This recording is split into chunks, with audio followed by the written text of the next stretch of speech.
No,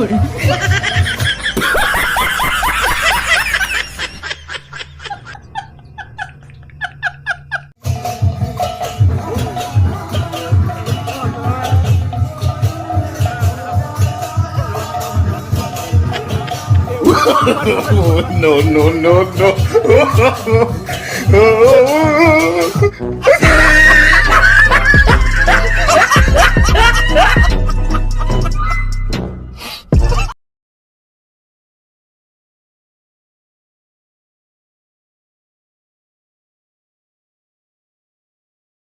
hello friends, welcome bank Nitish blogs. तो आज हुआ हमारा मणि प्रतिष्ठा। तो सेनके जिमा देखमा के ना हो जी और यहाँ सकाले पारायण हवा और बेलगुड़ा बैठक ही हवा। तो सब देखमा ब्लॉग रे बनी तो बहुत मजा हवा। यहाँ जिमा सेनके चलो।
later.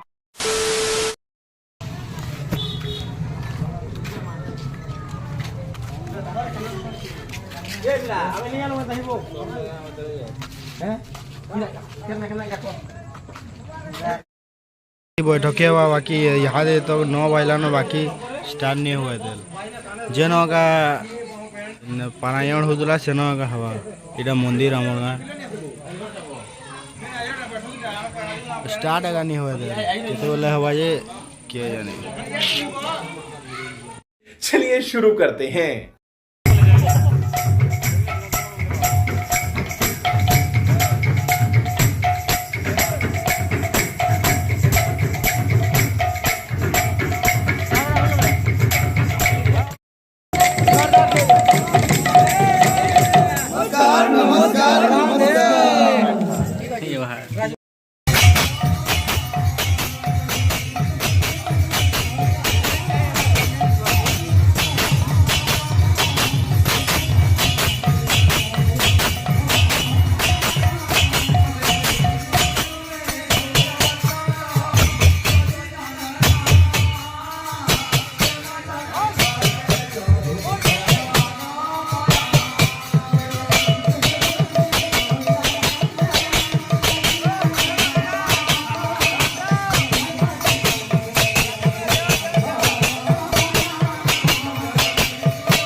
कुछ भी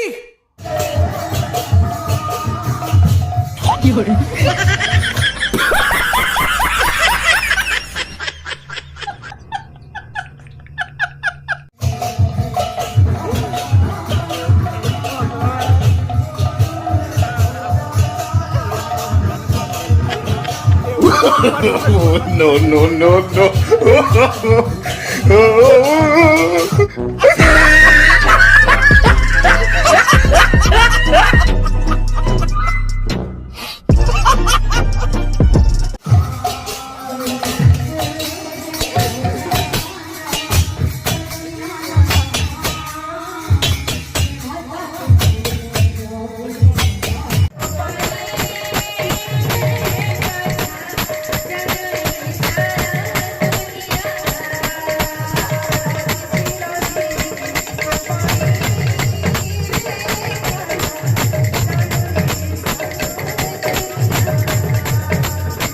गलती से अगर नए हो तो सब्सक्राइब करो, वो जो लाल वाला बटन है उस पे अपने जीजा जी फेंक के मारो या फूफा जी, मुझे नहीं पता, बस क्लिक हो जाना चाहिए।